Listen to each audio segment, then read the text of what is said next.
What's going on, folks? I'm Trayvon Miles. And I'm Haley Mylon. And this, of course, is the Delmarva Sports Insider. Coming up in today's show, rivalry week in Delaware, including two of the biggest rivals in the state, Milford and Lake Forest.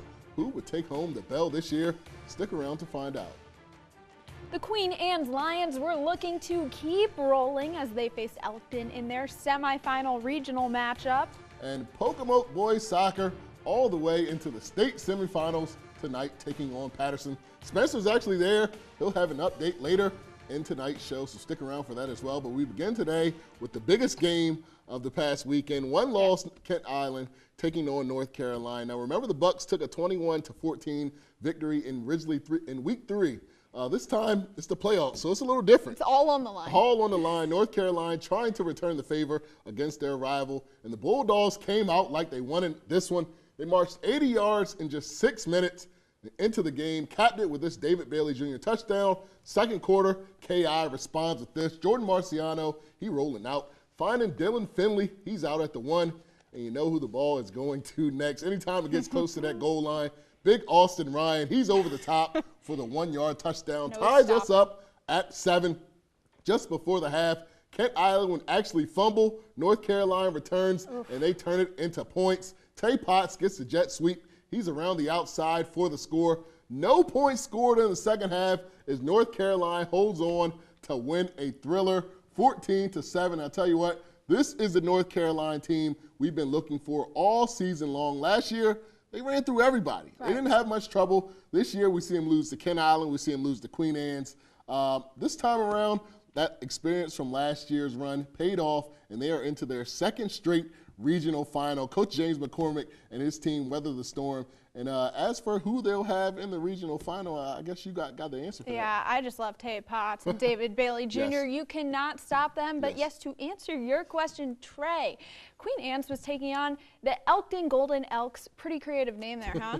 In the other 2A semifinal matchup. Queen Anne's has been so good all season, at the top of most of our power polls. So for most of us at least, you know, you kind of mix things up in the middle of the season there. But they went into last night's showdown hoping that the defense would be lights out as it has been all season. Getting it started to the second half. Here's a touchdown run up the middle by Ray a step, and the Golden Elks are on the board already. And then Elkton's Tashawn Waters would fumble the ball, and it's recovered by Queen Anne's Monroe Miley. And then Queen Anne's Mike D'Angelo, he gets picked off by Jaquan Wesson. They just couldn't get much going on offense on this offensive side for the Lions. And then another D'Angelo pass is broken up by Dante Lee. They just couldn't get anything on the board.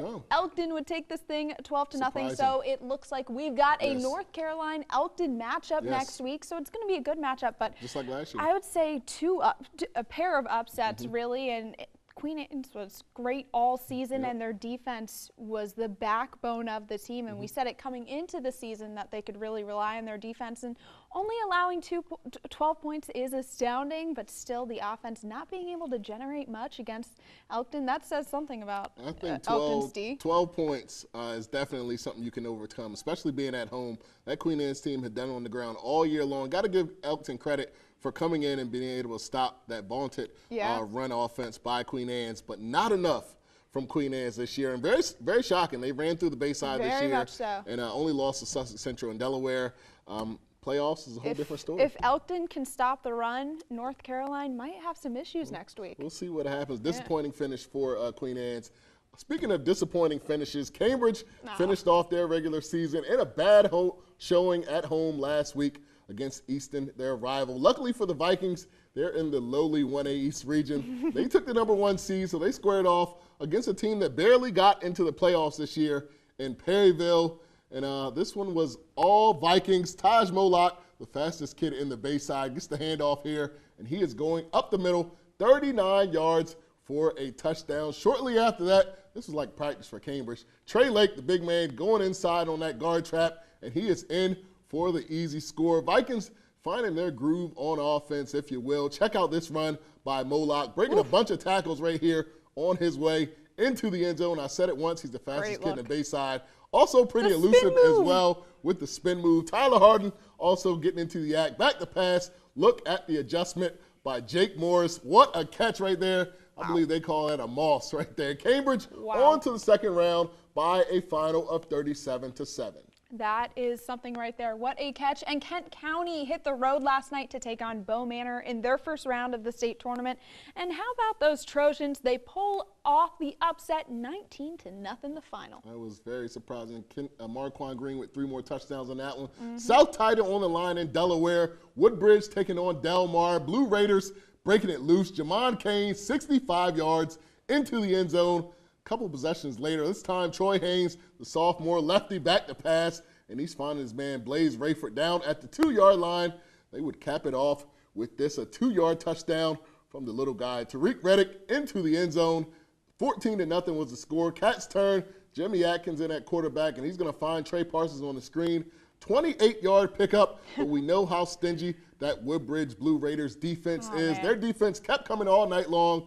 Del Mar surprisingly would score points in this one, but Woodbridge rolls to 10-0, perfect regular season with a 39-7 win. I just want to say, Jimmy Atkins, MPO only. And Dover was taking on Caesar Rodney last night. CR trying to get aggressive in this one, but they go to the fake punt. Dorian Baker sniffs it out for the Senators and comes up with a huge tackle, and Dover would turn it into this. Jordan McGee calls his own number, gets some space, and he's gone. 21 yards to the house for the score. And then the very next possession for the Raiders, the ball comes out, and Darnell Kelly Kreider, he's able to jump on it. And again, Dover is in business. They would put this thing away. McGee again, this time from 6 yards out, just pushing and shoving. Dover takes it 27-17, the final score. Smyrna at home taking on Polytech. All Smyrna in this one, as you can imagine. Nolan Henderson finds the sophomore Iman Roberts out from 5 yards. Perfect camera angle there for me, I must say. Panthers trying to slow him down a little bit. You never see this. Henderson actually sacked on the play by Nate Thomas, but there would not be a lot of that in this game. Check this out. Check this play out, Haley. I don't know if you saw it. Big Taryn Carter is going to get the screen. The offensive tackle into the end zone from 16 yards out for the touchdown. I think he turned the speed on there. I'm going to guess that's his first career touchdown. This guy has plenty of touchdowns. Steady Letty Brown, 28 more yards and another touchdown as the Eagles roll up in this one, 56-7 the final. Oh, shocker. And Laurel was at home last night finishing off their season with a matchup against Seaford. The Dogs were rolling in this one. The sweep goes to Zion St. John. He gets to the outside and cuts it up the field for the score. 6 on that one. Then the Blue Jays looking for the answer. Isaiah Lake with a nice stiff arm to get some room. He picks up good yardage on the play. Yeah, he'll move the chains on that one. But this one, it was all Laurel. Dalton Purdue in at quarterback. Great vision as he takes it all the way for the score. Laurel takes this one. Big final in that one. Sussex Central taking on IR last night. The Golden Knights had a big early lead in this one, but here comes IR. Sweep goes to George Martin. He's up the field, and he is gone 55 yards on the house call. All Central from here. Check this one out. Drew Morris, get up, baby. Got to have some ups to play this game. Just saw a guy fly. Clears the defender.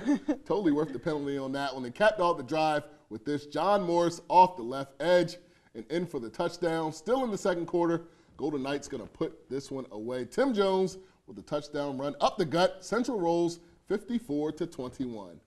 And it was the battle for the bell last night. Milford taking on Lake Forest. The Bucks on the move here early on. David Bowman on the receiving end of that 12-yard touchdown pass from William Kimmel. Lake looking to respond. Deshaun Bizzle, can't say his name enough. He finds Jalen Farlow, and that's good for a pickup right there. Back and forth for a few, though, but Milford, they pulled away. Spartans put that one on the ground, and Kajay Tears Reynolds comes away with it, and that would lead to this. Kimmel finds Breon Murray, and the bell, it's headed back to Milford, 37-0, the final score. I see you, Breon. Sussex Tech and Cape Henloop and Cape Crazies and the Tech Pack well represented on last night. There. Tech representing early on. Tyzier Morris, the quarterback, maneuvering his way through the bodies. He's in for a 15-yard touchdown. Tech led 14-7 at the half. Second half Cape turned things all the way around. Big Kobe Wright in right there for the sack of Morris. That Cape defense would lock Tech up in the second half, and the offense would get rolling as well. Rasheed Lulu Woods, what they call him. He gets in from 30 yards out. He had 3 scores on the ground last night. Cape surges in the second to take out rival Sussex Tech 32-21. Man, what a regular season it was, and these playoffs, they're pretty interesting. That's for sure. I can't wait for next Yes. week. And, you know, we're going to have to take to Twitter to get your take on your power polls this season, I'm thinking. We'll keep them for Twitter, like you said. Yeah. All right, well, that's it for football for now, but field hockey here on the shore is heating up, and what a week it's been. We've got plenty to fill you in on coming up. My name is Mark Quillen. I'm Sussex Tech High School head football coach, the Melville Sports Insider.